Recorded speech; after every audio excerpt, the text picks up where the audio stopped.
I hope what it does is it motivates anyone who doesn't have a vaccine to get a vaccine. I don't think it's going to change behavior to a great extent. I think people are done, I am, with being in a cave, right? Hiding from the rest of the world. They want to go out. They're going to have fun. They're going to go to restaurants. You're going to see a massive, in my view, economic boom. On the margin, there'll be some people who are afraid. Some people who are afraid of getting a vaccine, and they're therefore afraid of going out.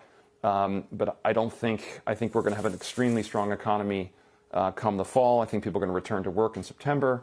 And I think companies are going to insist on vaccines, and I think it's a good thing. And, I have, even some people in my own company that I would say we're probably 3 people who haven't gotten a vaccine. And, in one case, sort of a philosophical objection or maybe a religious one. And, my question is, you take antibiotics, you take other drugs. If you can take an antibiotic for, some other kind of infection, why won't you, have a vaccine? And would you rather? And other people are concerned about the risk, and the risk is, in my view, a lot greater that you get COVID than if you look at the side effects from getting. So what's going to be the Bill Ackman policy at the office? Of vaccines. What's going to be the policy? So for those 3 people who haven't been vaccinated.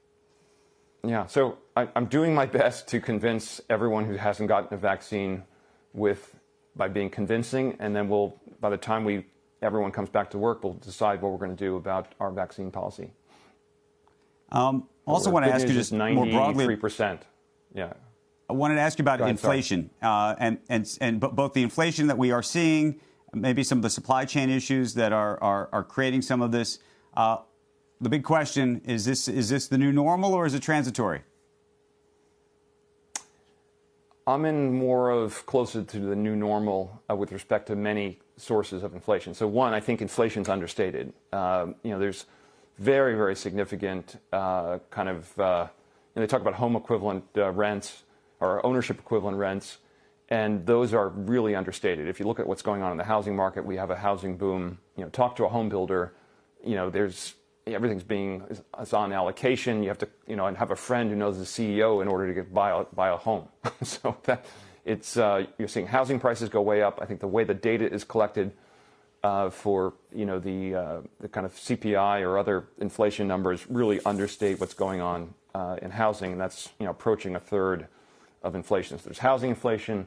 There's real wage inflation. One of the big issues, and I think this is not a transitory thing at all, which is recruiting, trying to get people to come work in a hotel, work in a restaurant. I think it's harder now because of some of the stimulus. I think it'll be a little bit easier come September. But a lot of people have made sort of life choices and various things. I think you're going to have to pay people to come to work, and I think that's actually a big positive. It's probably a long-term positive for the economy. So you've had $5 trillion of stimulus.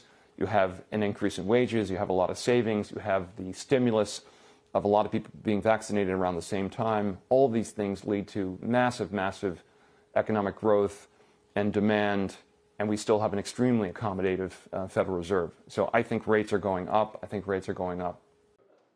Shepard Smith here. Thanks for watching CNBC on YouTube.